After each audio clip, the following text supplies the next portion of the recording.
goɗɗum à 100% kadi min jiyanima e won gueɗe quoi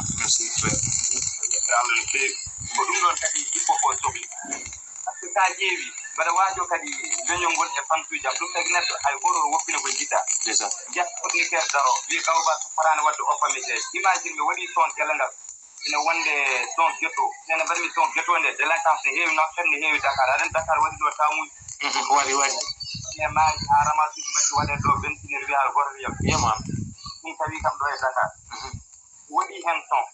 on saha mi yiyani on active batte hen tonga ko jilli tan yimɓe jimata taw caggal ɗum ɗon gel ngal nanngama te wallahi gel ngal ko caggal nde mbaɗanmomi sonde nde o yaltinde ko caggal mum min ngallude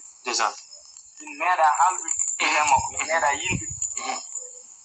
et pourtant texte normal attaque révolutionnaire yi droit manipulama aɗa jogui droit haalde hen ko tabi Allah vraiment inde kalane henne mbaɗa wawno tawɗum prison to woni to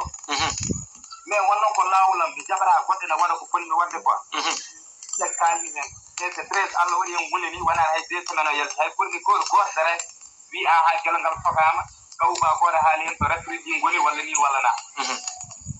mi waɗa son oppamiteje te son gel ngal yanade justice ƴeewa juuji mabɓe to yarata e nder 1 mois nene oppamiteje e nder 2 semaines wippiɗi kadi goɗɗeli ko son septembre ine jiɗɗum ka artiste ala ko mbatta limité hoorema saɗa wawi tan a waɗat min ji nande sa faami haala